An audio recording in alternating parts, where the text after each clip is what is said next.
తమ దీక్షను స్వీకరించిన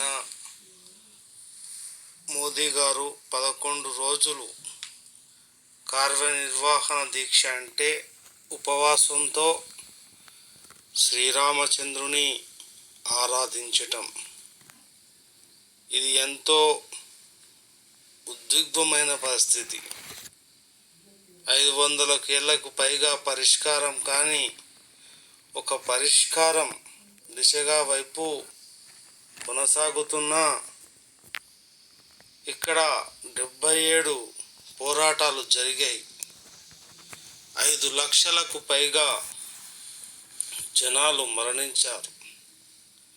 అంటే శ్రీరామ జన్మభూమి అని అయోధ్య, కాశీ, మధురలో పాటు వివాదంలో మరెన్నో ఆలయాల గురించి వివాదాలు జరిగాయి.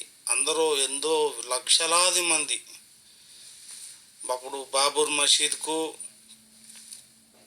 మన రామ మందిరాన్ని కూల్చినప్పుడు 5 లక్షల మంది దాకా పైగా మరణించి ఉంటారని అంచనా.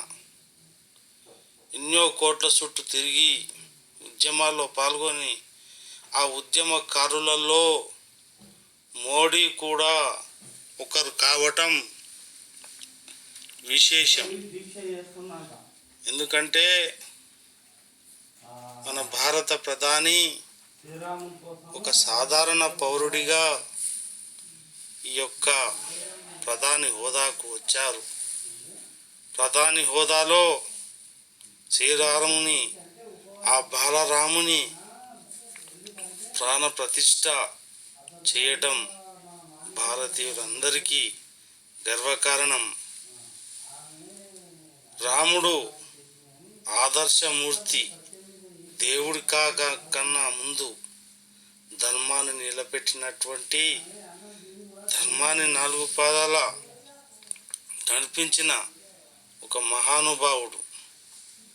మరి నరేంద్ర మోడీ 140 కోట్ల ప్రజలకు ప్రతినిధి. మోడీ మదిలో ఇప్పుడు ఎంత ఉత్కంఠ, ఎంత భావోద్వేగ ప్రకటన వస్తుందో ఒకసారి మనం విందాం.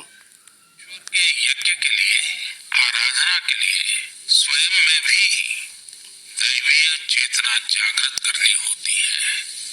इसके लिए शास्त्रों में व्रत और कठोर नियम बताए गए हैं, जिन्हें प्राण प्रतिष्ठा से पहले पालन करना होता है. इसलिए आध्यात्मिक यात्रा की कुछ तपस्वी आत्माओं और महापुरुषों से मुझे जो मार्गदर्शन मिला, उन्होंने जो यम नियम सुझाए हैं, उसके अनुसार मैं आज से 11 दिन का विशेष अनुष्ठान आरंभ कर रहा हूँ. రాముడిని, రామాయణాన్ని ఈ విధంగా 11 రోజులు నేను స్వయంగా ఉపవాసం ఉంటానని, ఆ రామ్లల్లా కోసం, అంటే బాల్య రాముని కోసం, లల్లా అంటే చిన్న బాలుడు ఎవరైతే ఉన్నారో ఆ రాముని కోసం నేను ఉపవాస దీక్ష చేస్తానని చెప్పారు, చేస్తున్నారు. ఒక గొప్ప సంకల్పం తీసుకున్నప్పుడు మనము ప్రధానమంత్రిని ఈ విషయంలో మాత్రం మెచ్చుకొని తీరాల్సిందే. మోదీ గారు రామ్లల్లా కోసం 77 ఏళ్ళు పోరాటం చేసిన ఒక గొప్ప అమర వీరుడు. అలాగే ఆ వీరుడు అప్పట్లో 4 లక్షల నుంచి 5 లక్షల దాకా పబ్లిక్ మరణించారంటే ఎంత అది. ఈమె రజియాబాయి ఆయనకు నమస్కరిస్తుంది. ఈ దీక్ష కోసం 140 కోట్ల నుంచి విరాళాలు అందుతున్నాయి. మళ్ళీ మోదీ మాటలు ఒకసారి విందాం మనం. मेरी माँ जीवन के अंत तक माला जपते हुए सीताराम का ही नाम बजा करती थी। साथियों, प्राण प्रतिष्ठा की मंगल घड़ी, चराचर सृष्टि का वो चैतन्य पल, आध्यात्मिक अनुभूति का वो अवसर, गर्भगृह में उस पल क्या कुछ नहीं होगा। साथियों, शरीर के रूप में तो मैं उस पवित्र पल का साक्षी बनूंगा ही, लेकिन मेरे मन में, मेरे हृदय के हर स्पंदन में 140 करोड़ भारतीय मेरे साथ होंगे। आप मेरे साथ होंगे। ఇక మోడీ 11 రోజుల దీక్షకు పూనుకోవడంతో అటు అయోధ్య అర్చకులు మోదీ గారికి ఈ విషయంలో మనందరం సహకరించాలి.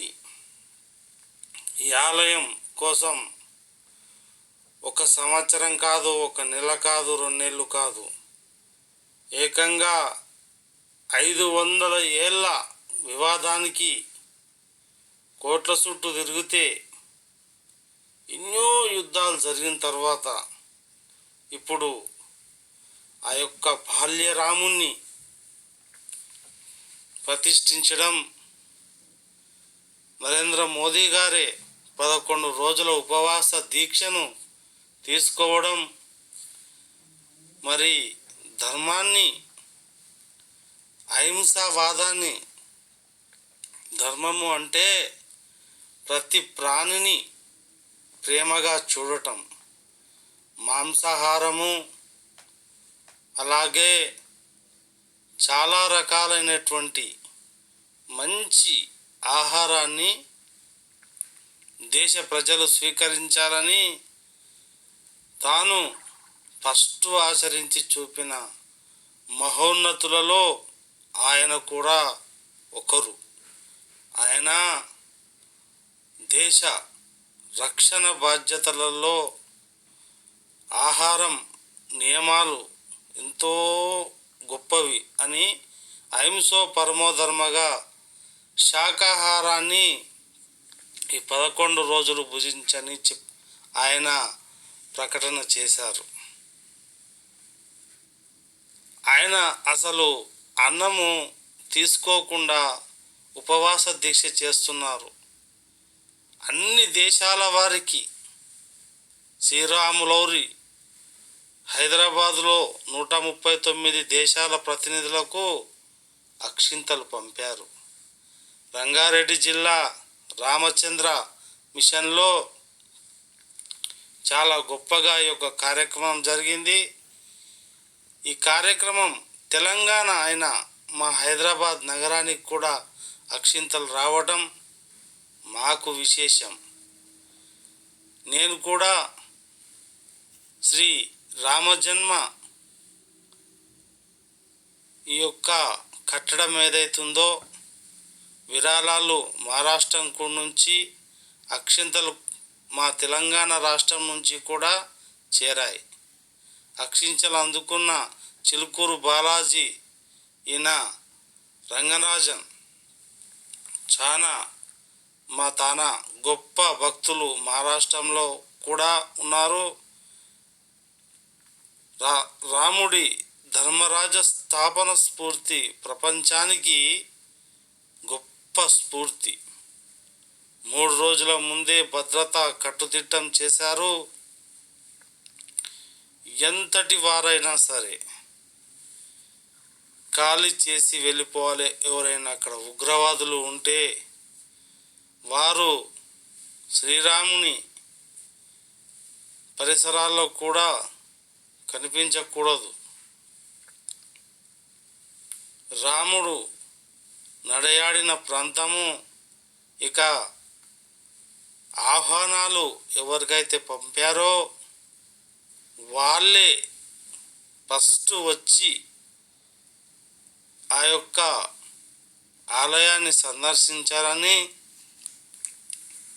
మిగతా వాళ్ళు టీవీలలో సందర్శించి జనవరి 22 తర్వాత వెళ్ళి సందర్శించుకోవాలని వారి యొక్క విన్నపాన్ని తెలియజేశారు. ఈ విన్నపము ఎందుకంటే భద్రత కోసమే. జై శ్రీరామ్, జై జై శ్రీరామ్.